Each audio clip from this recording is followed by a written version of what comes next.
resistance we want here, and we will go at this again with the files. I'd be confident to do that now, since I've done it with this and others, and it will only improve the playing of this guitar. If you mess it up and go over, I've happened to have 2 spare Fender style nuts which I could just replace, or you can use the very cunning super glue and baking powder trick, which really works.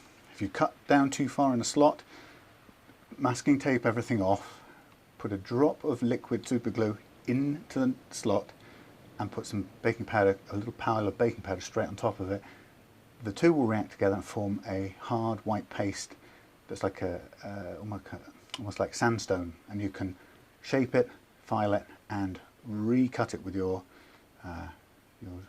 either your nut file or your jeweler's saw or your welding rod cleaner, whatever it is you're using to cut the slot. You can within minutes you can go at it again and recut that slot. So there are repairs that you can do. Don't panic. If you even cut it too low, you can rebuild it with super glue and baking powder. And that's the ordinary baking powder you'll find in your mum and dad's kitchen, or in the supermarket if you're grown up and you buy your own groceries. You'll find that in any supermarket. Baking powder and ordinary super glue from the market or from wherever you get your DIY stuff from. So here we have the guitar. It's still, the strings are still settling in, so it occasionally keeps going out of tune, and it's got a tremolo, so I'm making excuses for it. But what I'm going to show you now, which will require that we tune it up. Now we're going to do the final thing. I'm happy with the action. I'm happy with everything else I've done to it. I'm now going to fire up my visual stroboscopic, I don't know what you call it, chromatic tuner. This is a very useful thing. You can see even without the guitar plugged in, it'll pick up. You'll pick that up as a B. Just be wary that as soon as you start talking, you'll interfere with it. So you need a fairly quiet place. I've got the door open here in the workshop, but I tend to do this by hoisting my amp up onto the workbench and putting the chromatic tuner right next to it. There's no harm in doing that. For this job, we'll also plug the guitar in. So this is the last, if you like, the finessing of the guitar. So I'm going to set the amp to a clean sound, just to give you a sound of it. By the way, it's really nice.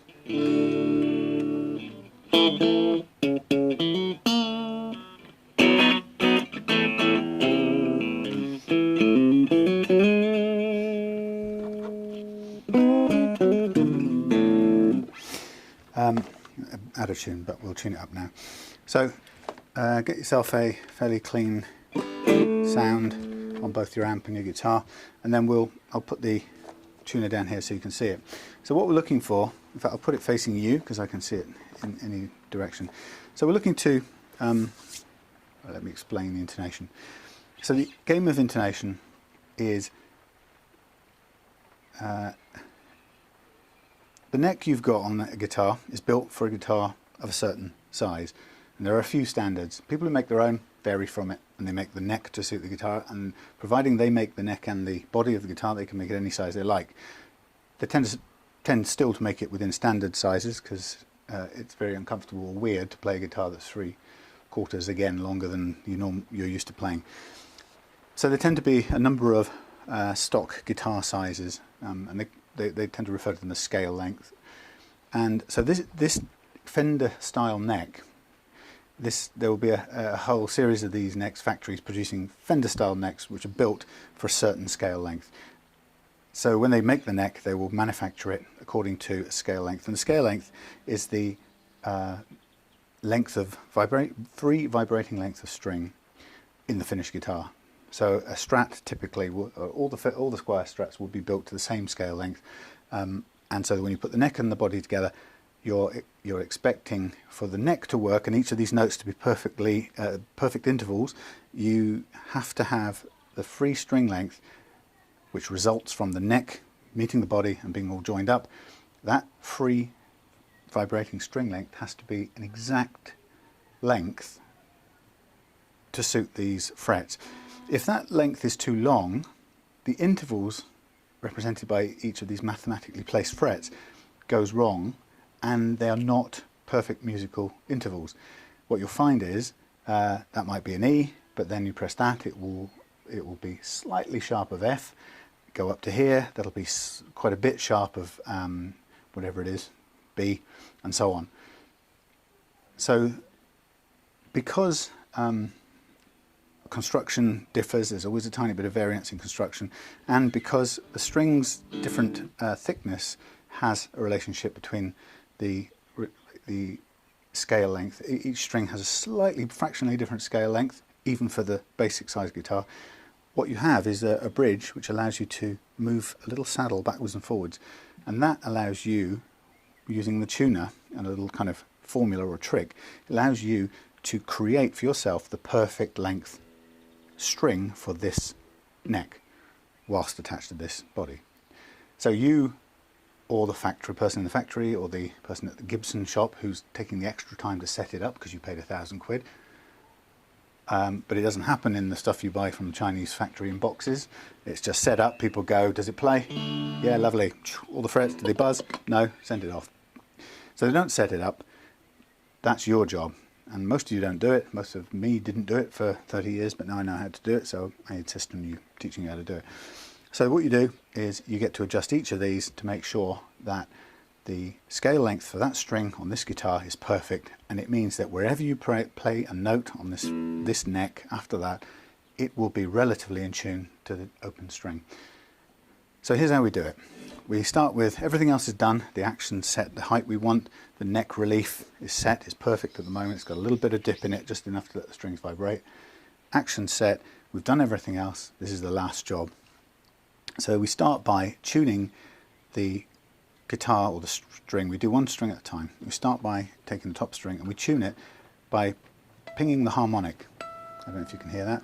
So you don't press it down, you just hold it over, finger on the string just over the 12th fret and ping it, and don't speak. And you can see from my chromatic tuner that it's telling you the little bars are moving up, so it's telling you that note is sharp of E. That's okay. It just means it's not tuned. So see, I turn it down, you can hear it, it's now flat.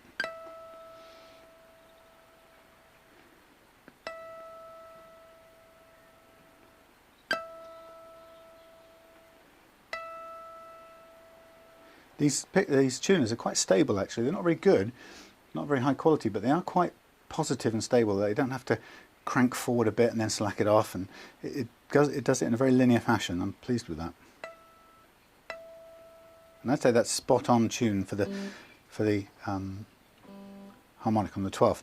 Notice while I'm doing it, I'm pretty much holding down all the other strings, either with my thumb or whatever. I'm leaving, the only one that's vibrating is the E string at the moment. That means I'm making it easier for the chromatic tuner to pick up that note, and I'm not muddying it with other notes. It's very easy to interfere with it, and you spend longer doing it. So gently learn to hold all the other strings flat. Perfectly tuned, stable as well. Now, that just means that all it means is we've got that string, that open string, in tune. It doesn't mean anything about the intonation yet. It just means the string's in tune. Now, here's the thing you've got to remember. If the guitar is perfectly intonated, i.e. if the length of this string is exactly right for this neck, the fretted string on the 12th fret will be exactly the same tuning, no ups, no sharps, no flats, as the harmonic. So here's the harmonic, here's the fretted, harmonic, fretted. You can see that the fretted note is just a tiny bit sharp, and when it's sharp, what it means is the string is a tiny fraction too short, and to adjust the intonation of this we need to make the string slightly longer, and we do that with a screwdriver. And at the back of the bridge, I'll show you on another guitar, the back of the bridge, there are lots of little screws, one for each of the saddles, and you're going to turn these, and those screws will pull these saddles back against springs, which keep them kind of from rattling around, but they'll pull them back, or in this case we'll pull them back each one at a time. Pull this one back and we will increase the overall length of that string, and a couple of turns we'll see what effect that has, and it probably is just a turn or two maximum, just to get that tiny bit extra length to make the fretted note come down a little bit. So to do it, I'm going to use a slotted screwdriver. There is a Phillips part as well with a slightly bigger slot. It's easy to mess up these screws, so I'm going to take it easy. I never remember which way is forward or backwards, so it takes a bit of trial and error first, and turning it both ways. Okay, I can see clockwise makes the saddle go backwards. So I'm just going to pull it back a little bit. As I do, the fact that you're pulling it back against the string, which is fixed at either end, will make the string go sharp anyway. So the first thing you do is retune it back to the E.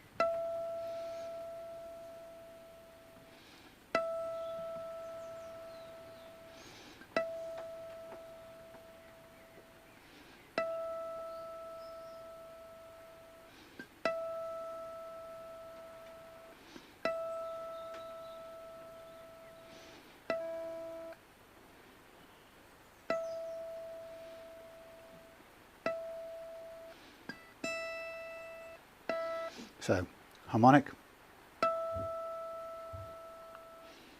fretted.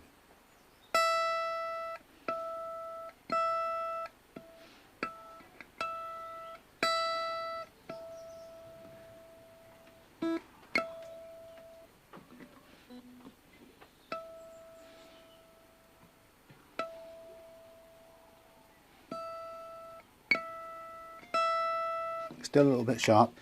So we'll pull the saddle backwards towards the rear of the guitar again, creating a bit longer string. It will make it sharp, so we have to retune.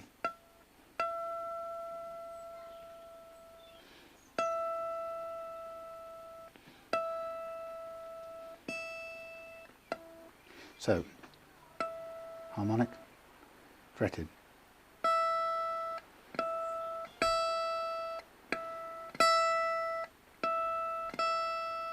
That, when you see how sensitive this is, you realise that there is just about spot on. I wouldn't mess about with that anymore.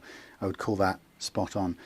What I do know about Stratocaster guitars with these kinds of bridges, and you'll find out as you do it, that they tend to go in two groups of three, and this one, the top E is the number one of the first group, and it's a little bit forward, the B is a little further back, and the G is a bit further back again.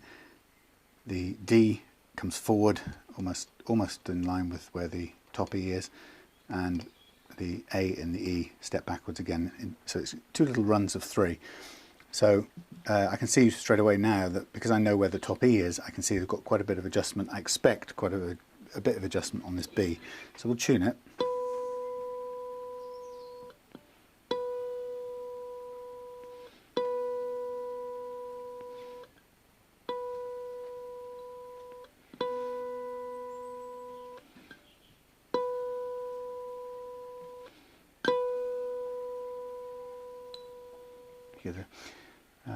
The string pinging there.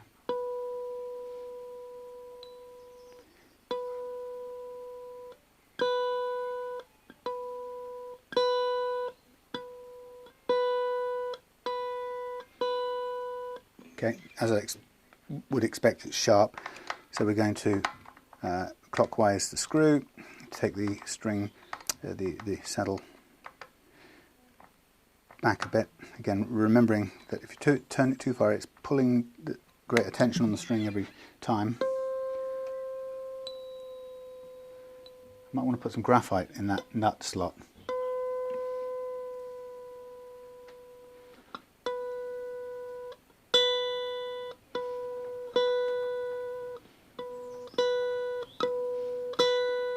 Spot on, that'll do.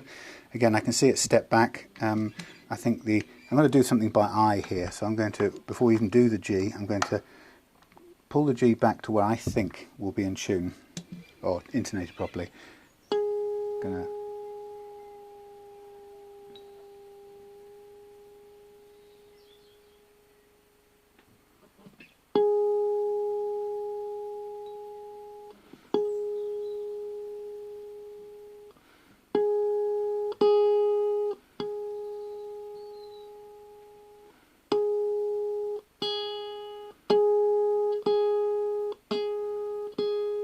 spot on. So it's following the pattern.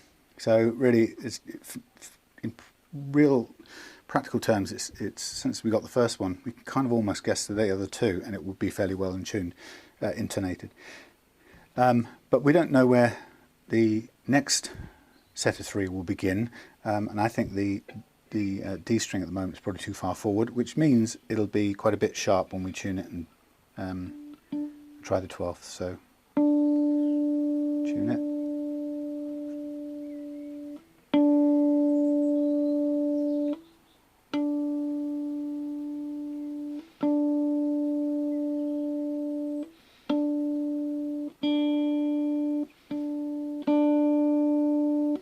Sharp as we expected.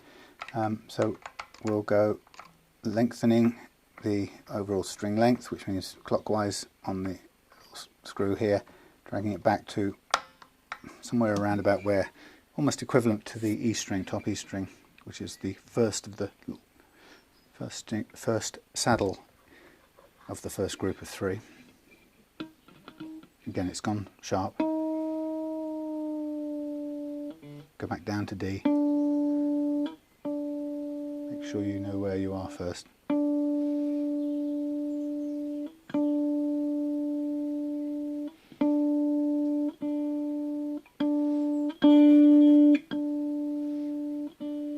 Tiny bit more, nearly there. Again, this will push it sharp, but it should be about right.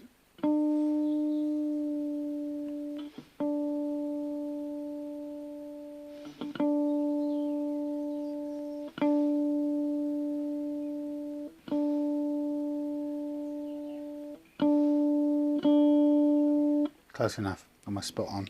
And again, now looking visually at the remaining two strings, I know it goes in a pattern. I'm going to just drag these back to where I think they should be to begin with. Just saves me time adjusting it and starting from as close as I can to what's correct. I think we're